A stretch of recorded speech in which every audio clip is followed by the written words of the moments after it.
Next type मैंने board पे लिखी है डेमोन्स्ट्रेटिव। डेमोन्स्ट्रेटिव जिसको आप बचपन की हिंदी में संकेत वाचक सर्वनाम के नाम से पढ़ते थे।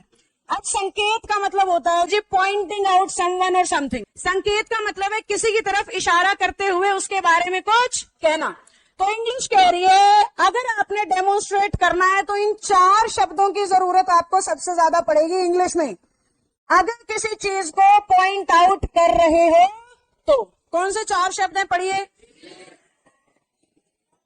इसमें दिस और दैट जो होते हैं बेटा वो किसी एक सिंगुलर चीज के लिए आते हैं, जबकि दीज और दोज इनके प्लूरल यानी एक से ज्यादा के लिए आते हैं। तो जहां जहां हम दिस और दैट की बात करेंगे बात एक की हो रही है, जहां जहां दीज और दोज लिख रहे हो बात एक से। अब लॉजिकली जो दीज है ना वो दिस का प्लूरल है और लॉजिकली जो दोज है वो दैट का प्लूरल है।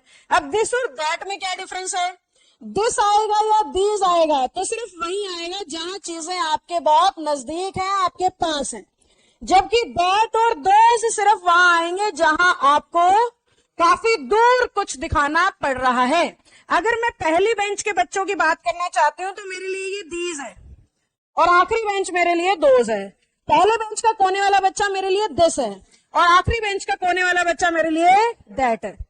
दैट सिंगुलर हो गया ना तो दिस दैट, प्लूरल हो गया तो दीज दोज। अब झगड़ा ये है कि जी पेपर में कैसे पता लगेगा। आपने तो आंखों से या इशारों से बता दिया ये पास है दूर है, एग्जामिनर तो सेंटेंस बनाएगा। सेंटेंस में पास और दूर का पता कैसे चले, ध्यान से सुन लेना। अगर आगे वाली चीज की बात कर रहे हो तो दिस, अगर सेंटेंस के शुरुआत में कोई शब्द लिखा है उसी को डेमोन्स्ट्रेट करना है तो दिस, लास्ट में लिखा है तो, अगर 2 लिखे हैं तो पहले वाला दिस और बाद वाला, अगर पहले वाले दोनों की बात करनी है और बाद वाले दोनों की तो पहले वाले दोनों दीज और बाद वाले दोनों। बेसिकली मैं ये कह रही हूँ सेंटेंस में जो आगे शब्द आ जाएगा वो दिस हो जाएगा, आगे एक से ज्यादा आ जाएंगे तो दीज हो जाएंगे, जो पीछे आएगा वो दैट हो जाएगा, एक से ज्यादा पीछे आएंगे तो वो दोज हो जाएंगे। हमें जब वर्बली इंग्लिश बोलनी है तो आंखों के हिसाब से बोलनी है, ये दिस है वो दैट है, ये पंखा दिस है और वो पंखा दैट है, ये वाली दीवार दिस है और पीछे वाली इस तरीके से, ये बेंच दिस है मेरे लिए और लास्ट वाला बेंच मेरे लिए, ये बिल्डिंग मेरे लिए दिस है फिलहाल और बिल्डिंग नंबर 7 मेरे लिए फिलहाल दैट है।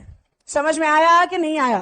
तो पेपर में क्या करोगे, क्वेश्चन को देखोगे, आगे वाली चीज दिस और पीछे वाली चीज, और 2 आगे पीछे है तो आगे वाली दिस और पीछे वाली।